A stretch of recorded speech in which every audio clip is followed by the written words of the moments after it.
Hello friends, welcome to entry. मैं मिर्जा एहतशाम बेग, आपका quant educator. आज आपके साथ कुछ बहुत ही इंपॉर्टेंट चीज डिस्कस करने जा रहा हूँ। जिनका नेक्स्ट वीकेंड में पेपर है, ये याद रखिए, जो अभी आने वाला वीकेंड है जिसकी मैं बात कर रहा हूँ 19-20, उसमें जिनका पेपर है वो मोस्टली आरआरबी क्लर्क का एग्जाम होगा। और बात यहाँ पे ये है कि अब जो है नंबर ऑफ अटेम्प्ट्स बढ़ेंगे और कुछ जो इशू जो फेस किए हैं स्टूडेंट्स ने इस वीकेंड में, जो अभी गया है हमारा जो आरआरबी पीओ का एग्जाम हुआ था, उसको आप ध्यान में रखते हुए अपने पेपर को जाकर दीजिए और वहां पर आपको वो गलतियां नहीं करनी है जो बाकी एस्पिरेंट्स करके आए हैं ये प्रीवियस वीकेंड में। क्या है वो सारी चीजें हम इस वीडियो में आपके साथ डिस्कस करेंगे, क्योंकि बहुत इंपॉर्टेंट है ये बात ध्यान रखिए। जो छोटी छोटी सी बात होती है ना, वो भी आपके लिए एक इंपॉर्टेंट चीज है। क्यों? क्योंकि वहां पर आपके पास एक फ्रैक्शन सेकंड का भी समय नहीं होगा सोचने का, फ्रैक्शन सेकंड भी नहीं होगा आपके पास। तो आप क्या कर सकते हो? क्या अफोर्ड कर सकते हो अपने दिमाग को डाइवर्ट करना? बिल्कुल नहीं। तो यहाँ पे बहुत ध्यान से सुनिए क्या आपको करना है। ये सारी चीजें मैं आपके साथ डिस्कस कर ले रहा हूँ। पहली चीज, एनालाइज करेंगे हम इंडिविजुअल सब्जेक्ट के साथ। दो सब्जेक्ट हैं आपके, मैथ्स और रीजनिंग।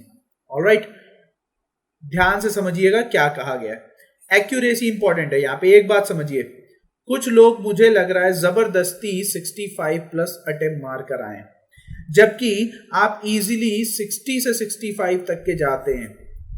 ठीक है, यहां पर अगर हम एवरेज देखें तो लोगों का 60 से 65 जा रहा है, उससे ज्यादा नहीं जा रहा है। ठीक है, मेजॉरिटी ऑफ द स्टूडेंट जो है वो 60 से 65 अटेम्प्ट करके आए जिनका सिलेक्शन होना है। ये बात जब समझ लीजिए।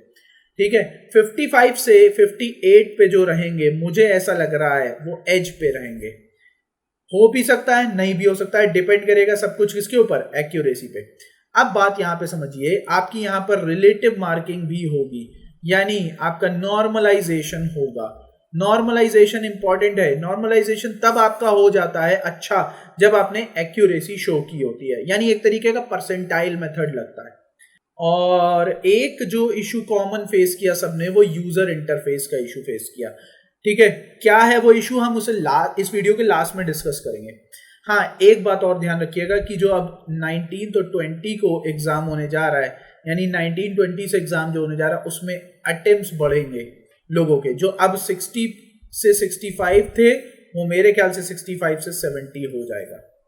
देखिए, कट ऑफ आपकी वहीं कहीं रहेगी, लेकिन मैं मान के चल रहा हूँ 60 से 65 जो अटेम्प्ट कर रहा है उसके चांसेस हैं अच्छे, ब्राइट चांसेस हैं सिलेक्शन पाने के।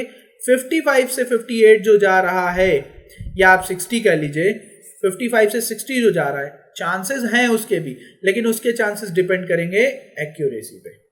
मैं ये मान के चल रहा हूं आपसे जल्दी में गलती होती है और 2 से 3 क्वेश्चन आपके गलत जरूर होंगे। ठीक है, जो ब्रिलियंट स्टूडेंट है वो, मुझे ऐसा लग रहा है कि जो ब्रिलियंट है वो 70 तक गया होगा। ठीक, तो उसके लिए कोई दिक्कत की बात नहीं है। आपको यहां पर क्या करना है, बस ये चीज समझिए।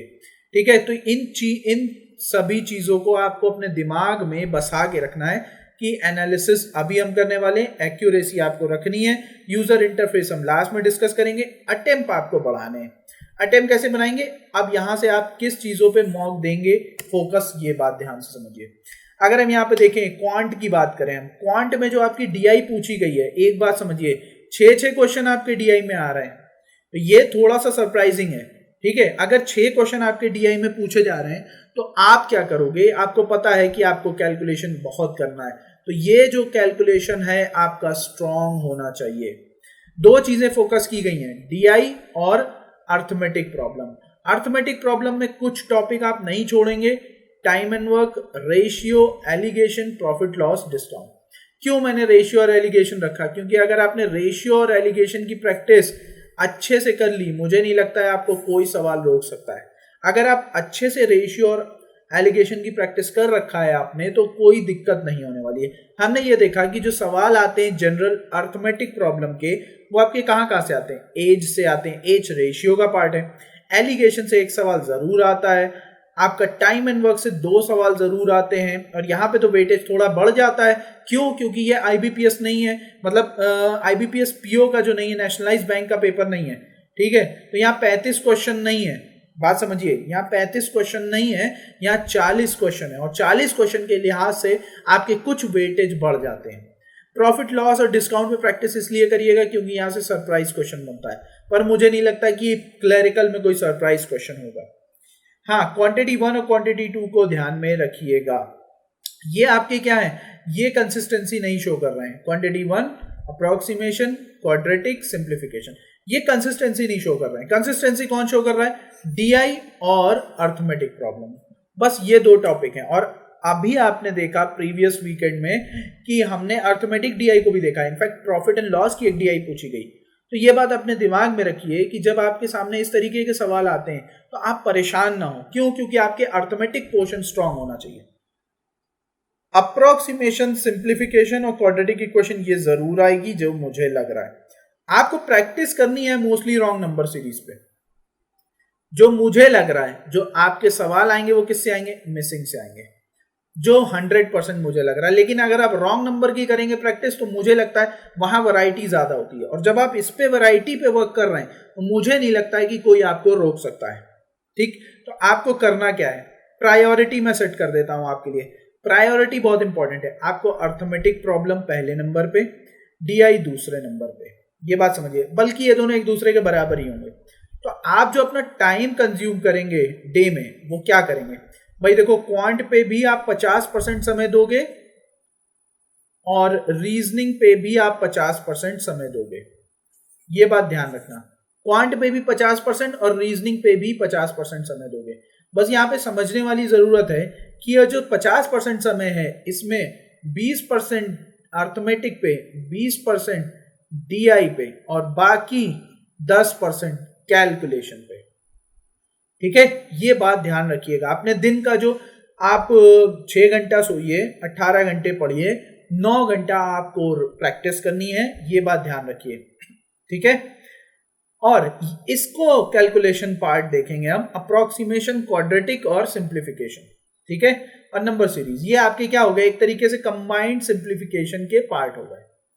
आपके दो प्रायोरिटी है, ये बात ध्यान रखिए, डीआई और अर्थमेटिक प्रॉब्लम। और इसमें भी आपको क्या देखना है भाई, देखो टेबल पहले देखोगे, टेबल पहले देखोगे, फिर कैसलेट देखोगे क्योंकि टेबल 100% आएगी, फिर आप देखोगे पाई, फिर देखोगे लाइन, फिर देखोगे बार।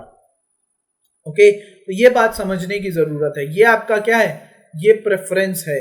ओके, और रॉन्ग नंबर सीरीज की आप प्रैक्टिस करेंगे किसमें, अपने नंबर सीरीज में। ऑलराइट, और इसमें डेटा सफिशिएंसी पे प्रैक्टिस करिएगा। मोस्टली कोशिश करिएगा कि आपको क्वेश्चन सॉल्व ना करना पड़े, मुंह जबानी देख के हो जाए। ये प्रैक्टिस अगर आपकी हो गई कोई दिक्कत नहीं होने वाली। और हाँ, एनालाइज जरूर करिए, चीजों को एनालाइज जरूर करिए।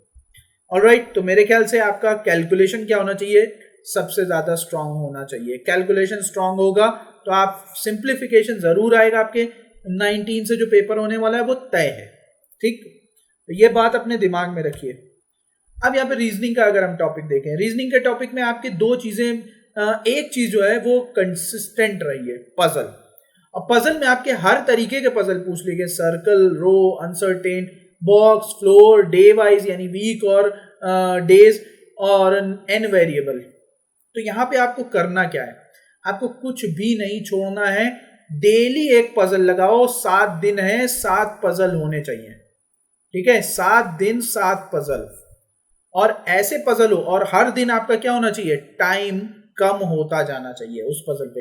अगर आप 5 क्वेश्चन पजल के 5 मिनट में स्टार्ट करते हो तो जो एंड करो वो आपके 3.5 मिनट में होने चाहिए। मैं ये नहीं कह सकता हूं कि 5 क्वेश्चन पजल के आप 2 मिनट में कर लोगे, वो थोड़ा सा नाइंसाफी होगी आपके साथ। ब्लड रिलेशन से सवाल है, ऑर्डर रैंकिंग से है, कोडिंग से है, ये तीनों भी हाइप जो है क्या कहते हैं क्रिएट करके रखे हैं। सिलॉग से आया है, इनइक्वालिटी अनसर्टेन रहा है, किसी में आया है किसी में नहीं आया, सेम डायरेक्शन है, इनइक्वालिटी और सीरीज। तो मेरा कहने का सिर्फ इतना मतलब है कि जो आप 50% जो अब रीजनिंग का टाइम है उसमें आप 25% समय देंगे आप पजल पे। ठीक, और बाकी का जो 25% है रेस्ट ऑफ द टॉपिक, क्योंकि रेस्ट ऑफ द टॉपिक सभी एक जैसे हैं। अगर क्वांट की देखा था तो क्वांट में आपके 2 टॉपिक इंपॉर्टेंट थे, पर यहां पर आपके सिर्फ और सिर्फ पजल पजल पजल, बस ये ध्यान रखना। और ये ध्यान रखो यहां पे जो पजल आने वाला है इजी आने वाला है कंपेयर टू प्रीवियस, ठीक है। तो इस बात का आपको ध्यान रखना है, लेकिन टॉप ऑफ दैट जल्दी के चक्कर में आप इसको नजरअंदाज नहीं करेंगे। इसको नजरअंदाज जिसने किया उसका पेपर खराब हो जाएगा, ये गारंटी है। तो आपको क्या करना है, हमें आपको जो करना है गाइडेंस देनी थी। गाइडेंस किस तरीके से देनी है कि कहां से मेजॉरिटी ऑफ द क्वेश्चन आ रहा है। तो प्रायोरिटी आप अपनी सेट करिए और एग्जाम निकाल कर धर दीजिए। इस बार ध्यान रखो कि आपके 65 से 70 अटेम्प्ट होने ही चाहिए।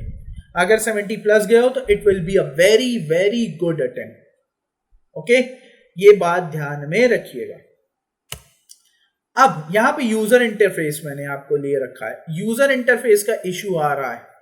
क्या है इशू, ये बात समझो। आप यहां पर क्या है, आपकी 2 लैंग्वेज एक साथ दी गई है। 2 लैंग्वेज एक साथ दी गई है तो आप करोगे कैसे। अब यहां पे जरा गौर से देखो, ये हिंदी है और इंग्लिश है, हिंदी और हिंदी। मैंने यहां पर नॉर्थ स्टेट का लिया है यानी उत्तर प्रदेश, ठीक है। यूपी का मैंने यहां पर लिया है। तो यूपी में आपको 2 लैंग्वेज मिलेगी, हिंदी इंग्लिश और हिंदी उर्दू। इनफैक्ट ये यूपी और जे&के दोनों का है मेरे ख्याल से, ठीक है। यूपी और जे&के दोनों का है। तो यहां पर समझिए जिसको जो सहूलियत हो वो चूज कर सकता है। मैंने यहां पर एक डेमो दिखाया है आपको, भाई ये डेमो दिया हुआ था आपके लिए, आप चाहे तो उसे जाकर देख सकते थे स्टार्टिंग में। अब कुछ इस तरीके से यहाँ पे पता है नंबरिंग नहीं दी हुई है, दिक्कत ये है। तो यहाँ पर आपको पता करना चलेगा कि क्या है। कभी कभी क्या, ये भी पता है क्या, ये मैंने स्ट्रेच करके स्क्रीनशॉट लिया है। तो अगर स्ट्रेच करा है तो इसका मतलब है एक ऑप्शन गायब था, यानी यहां तक था। तो यहां पे आपको समझना है, आपका जब आप बैठे एग्जाम में तो कुछ चीजें आपको चेक करनी है।